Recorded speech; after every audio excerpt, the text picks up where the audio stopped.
What's up Rangers? Welcome sa panibagong episode ng Blue Ranger Vlogs dito sa ating channel. At ako ang inyong Blue Ranger na laging kakapay sa pagre-review ng mga motorsiklo at scooters na talagang kaibigan ninyo. Nandito ako sa Star Honda Emus and hindi pa ako related sa kanila, nagpa-vlog lang ako. At mayroon tayong re-review ng motorsiklo sa araw na to. Maraming nag-aabang, may pasabog si Honda ngayong 2023. Kaya pala hindi ni-release si 2023 na Honda Beat. 2024 ang i-release ni Honda. At sit back, relax Rangers, sigurado marami ka matututunan sa video na ito. Like and subscribe sa mga gustong marami pa mga video na mapanood na gaya nito, okay? Let's go!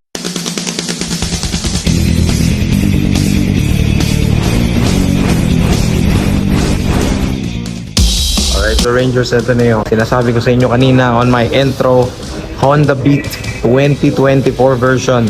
Okay, you've seen it here Rangers. Hindi ako yung una pero hot na hot ito dahil hindi nag-release si Honda ng Beat 2023.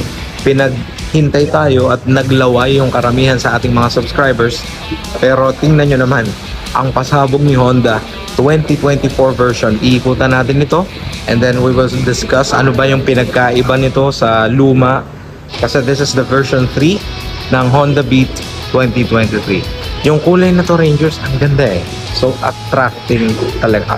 Talagang nakaka-attract yung kulay na to, no? Green, right? And the same features, actually may pagkakaiba eh. Tignan mo to, ayan no? Yung mga pangil na yan, unlike to the old Honda Beat, walang ganyan. And then naging aggressive na, mas aggressive na yung looking niya. At naglaro siya ng black and green and red, and you can see, actually wala na pong Honda Beat Street. Sa halip, ito na po ang Honda Beat 2023, or 2024 rather. Kasi yung mga ganitong decals, mga dati sa Beat lang nakikita yan, Beat Street rather. Pero ngayon, ito na.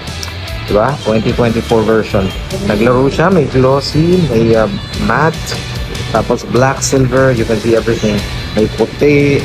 Ayan. So, ang maganda nito, lapitan natin, okay?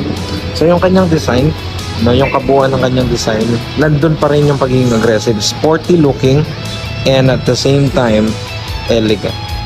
Why? Kasi tignan niyo naman, no, may pagka-glossy niya at hindi ganun kaarte, no? Bagamat may mga paglalaro ng kulay, hindi siya baduy. Ang galing ng ginawa ng mga designers ni Honda dito.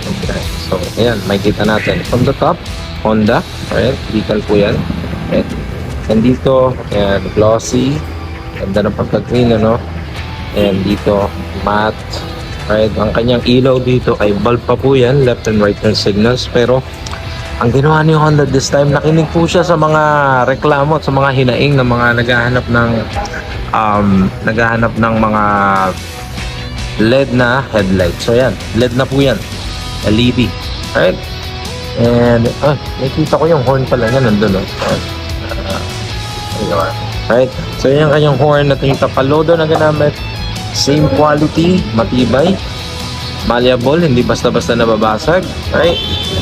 Ang kanyang suspension, telescopic fork. Wow, galing ni Honda dyan, ha.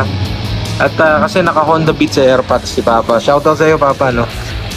Pinapahiram niya ako minsan ng Beat niya, ng Honda Beat niya. So, na-experience ko talaga to. Alam ko yung conditioning nito, very low maintenance po. That is the advantage that you would definitely benefit. You will gain your benefit kapag low maintenance po ang motorsiklo. So, yung gulong sa harap, ang sukat is 80 by 90 by 14. Alright, and disc brake pa rin po siya in single piston caliper, pero Nissin ang brand. Ang ganda po na yan. Napaka makapit po niya at based on my experience. Okay, alloy mags. Alright, ganda. U1 ano pa ba ito? Made in Indonesia.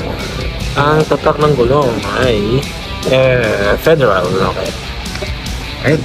So, okay na okay yan. Kahit babae, lalaki, beginners, ayos to. Talaga ng bukal. So, kahit tibay. Kahit akit tayo dito. Manibela. Ang manibela po niya, nakikita natin, ganun pa rin. Yung instrument panel niya, no? So, merong analog and digital. So, ang kinagandaan sa analog, very basic. Saka, madaling basahin, madaling intindihin. Ito namang analog, nandyan yung odometer. Tsaka yung fuel. And then, yung kaliwang bahagi. Oh, ang ganda ng box na to. Woo! Okay, wow. Alright. So, ganun pa rin yung feels niya. Pero, since bago ito, may mga bagong design na yan. Mga bagong detalye na siya. So, yung high and low beam, horn, and the left and right turn signals. Right? Sa kabila naman, sa right side, yung feels niya, ang ganda. Oh. Talaga the best ang mga gawa ni Honda, no? So, wala siyang idling stop. Hindi ito yung premium version, right? Pero, maganda niyan. Meron siya electric stop dito, and that's it. Very simple. Honda emblem. And dito, yung bulsa sa kaliwa, nagkaroon ng improvement si Honda, no? On the Beat. Ang comment ko lang, medyo mababaw siya. Mas maluwag siya ngayon, mas malapad, pero parang mababaw siya. So, as the test natin, itong wallet na standard, no? So, lagay natin yun dyan. Ganyan yung magiging itsura niyan. Pero huwag naman maglagay ng mga valuables yan. Baka pag malubak at tumalbog, yan. Mahulog. ang hook niya nandito. Gitna. Right? And dito, yung kanyang susiyan, halos ganun pa rin. Pero dito, may dinagdag si Honda dito sa right na bulsa. Right? Dati maliit lang, pero ngayon tinan nyo. Wow. Diba? Pinupush ko tapos nabubuksan, and then nakikita nyo yan, power outlet, right? 12 volts max. So dito meron siyang mini door. Yun, kita natin, oh. Yan, adapter na lang kailangan pang type A or USB type A or kung ano man ang gusto nyo, right? Para magamit nyo yung charging na yan, charging station. Wow, lapit na yung Honda ngayon, galing nga, right? Very convenient sa mga delivery riders, sa mga nag-aangkas, joyride, ganun. Perfect yan. Nice. Alright. So, titingnan natin. Dito. Meron mga information that we need to know about Honda Beat. Binabasa po yan at tinitindi. Flat footboard, okay. Lalagyan ng baterya. Maluwag pa rin siya, maluwag to. Kasi rating galon ng tubig, maluwag pa nga, So, nice. Yung upuan, same feels as the one they have before. Pero okay naman to, makapit to. Or at least, ang comment ko lang sa Honda Beat ay masakit sa puwet talaga yung upuan niya. Pwede namang i-upgrade yan. Depende na yan sa preference niyo, okay? Ito yung malapitan naman when it comes to the sidings. Ito yung malapitang decals nyo. Ayan, ganda, di ba? Wow. Alright, tapakan ng angkas. Tapakan ng angkas po ito, ha.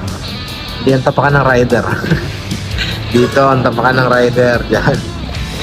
Okay, so dito tayo sa side na to. Wow, ganda nito, ha. In-improve nila to. Hindi na ito kagaya ng dati.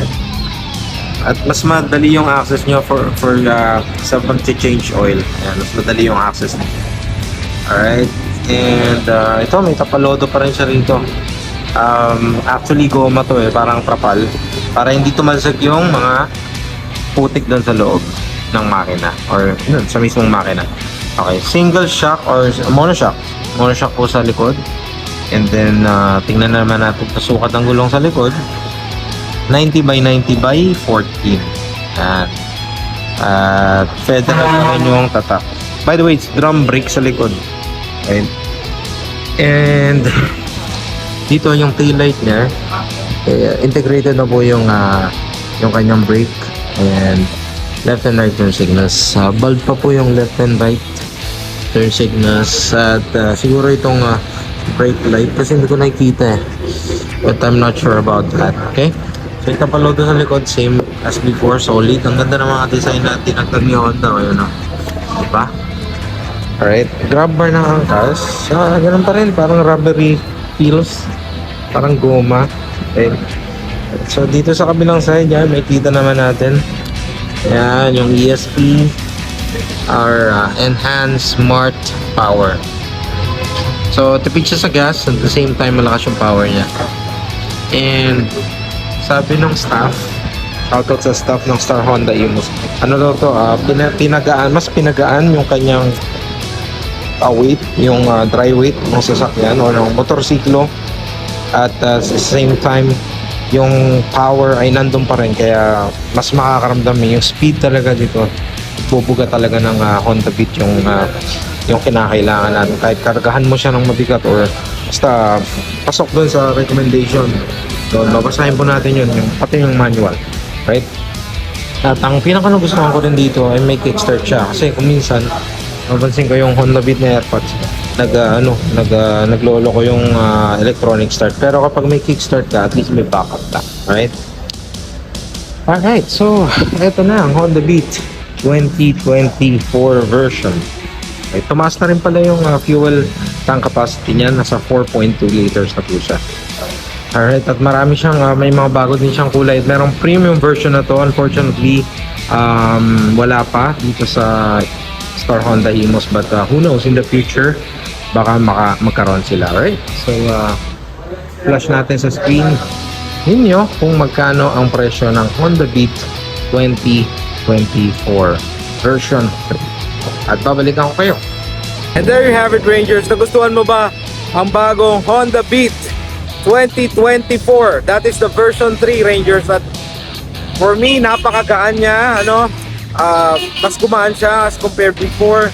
And then, tumaas yung kanyang yung capacity niya sa liter. And then, yung kanyang design is bagong kulay. Maganda, Rangers. Okay, comment down below kung nagustuhan mo. And then, ride safe and stay safe. Maraming salamat sa ating mga subscribers. Alright? Goodbye!